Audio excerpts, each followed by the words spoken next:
I built an AI designed to be unstoppable, but I didn't just stop with one. I built a whole cycle of 5 neural networks with 5 different brains. One turned them to the death. The minute it just doesn't get a trophy, it gets unleashed against real humans online. I didn't code them to win, they taught themselves purely by self-play. Today we'll watch them evolve, show each AI's unique superpower, and find out if our champion is strong enough to crush the internet.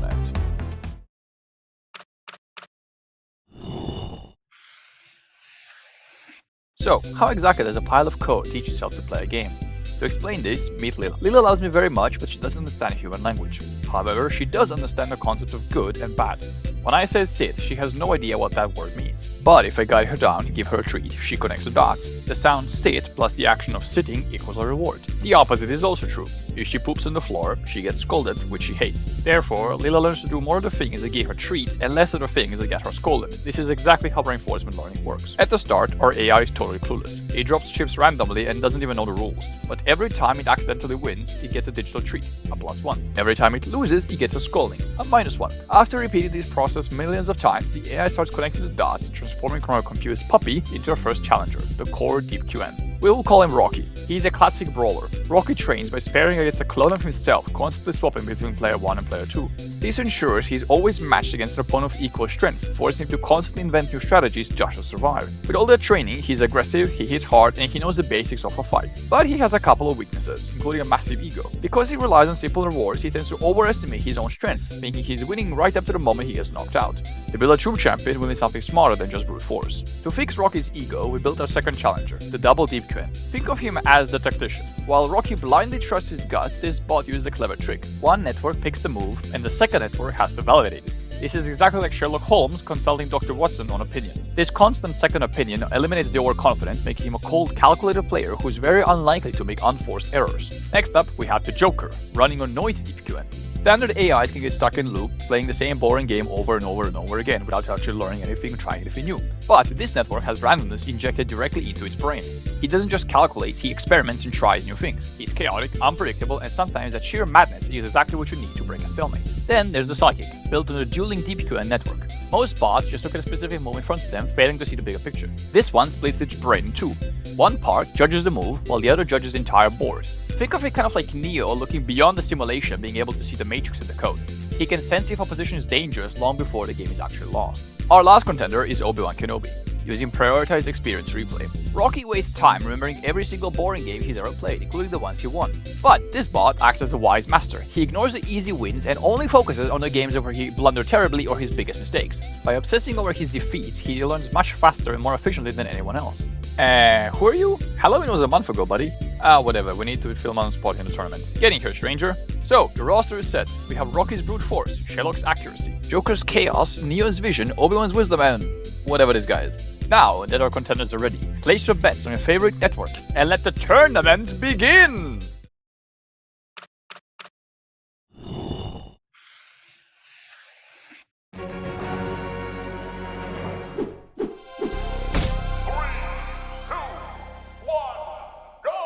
The game begins and both nets test each other out trying to claim center. Rocky attempts a sideways forward but is quickly blocked. Both contestants fight in the middle a bit more, blocking each other. Rocky attempts a vertical forward in a row but is blocked by Obi-Wan, setting up a counter diagonal. Obi-Wan retaliates by turning the diagonal into a vertical and Rocky misses it! Obi-Wan wins! What a blunder on Rocky's part!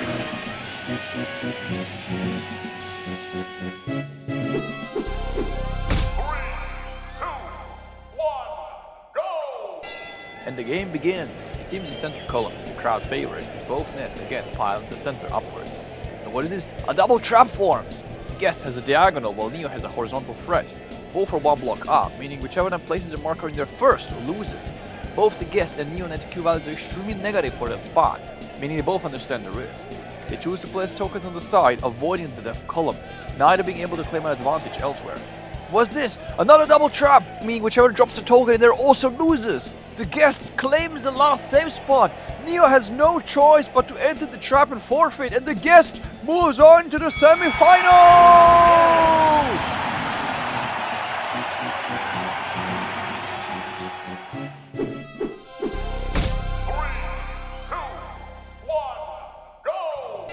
The match begins, and this time instead of spamming two columns, distribution is much more leveled. Obi-Wan sets a diagonal trap. If Joker places a token, he will lose.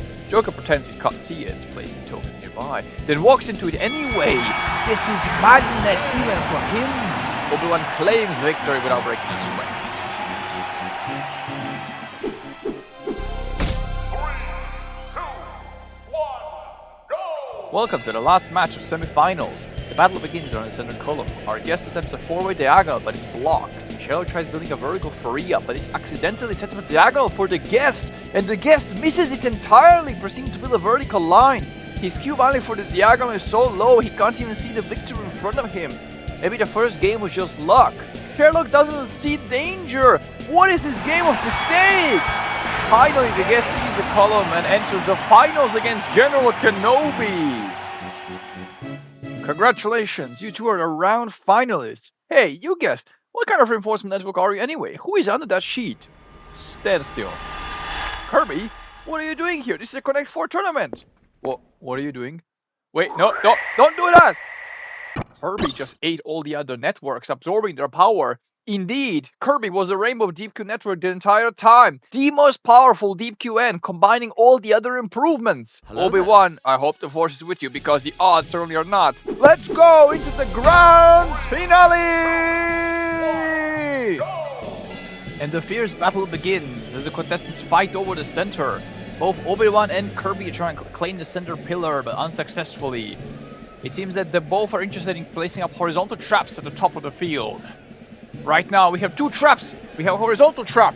We have 4 different traps ongoing at the same time. Who will blunder first and place the token inside?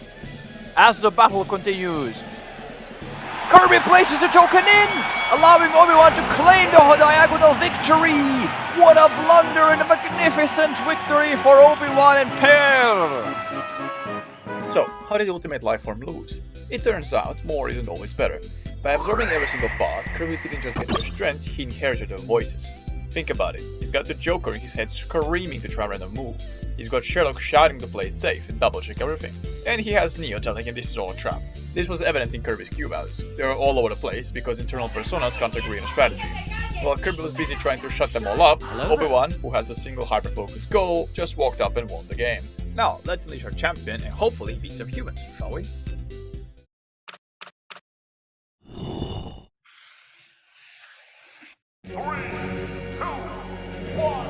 And it begins. Obi-Wan enters the first match, ready to roar. Obi-Wan is holding firm, building in the center. The human sets up a basic trap, and Obi-Wan walks right into it. Right, that's gonna be a warm-up. Let's try again. Yikes. Again. And again. And again. Right. So, what is happening? Obi-Wan isn't smart. He knows what a winning board looks like, but he can't actually calculate the future. This is not even a problem with Obi-Wan or his training specifically, but the way Deep Q networks learn. Without going into the complicated math, he's really good at predicting the next step, but sucks at any long-term planning. He's playing off vibes, while these humans are doing math. Theoretically, he could train for thousands of years and get intuitively good at planning, but that would take literally years. Obi-Wan hit a ceiling. He became perfect for this specific training environment, but he couldn't evolve past it. This is exactly what we see in the rapid evolution simulation, this video. In that experiment, we proved that when a species, or in this case an AI, doesn't face the right kind of pressure, it stops improving and becomes a Utopia rabbit. Or in this case, it becomes Obi-Wan, who is able to beat every single AI was put against, but is completely unprepared for the real world. If you would like to see exactly how this environment dictates intelligence, and more on this type of stuff that's happening, you're welcome to click this video. Otherwise, thank you for watching.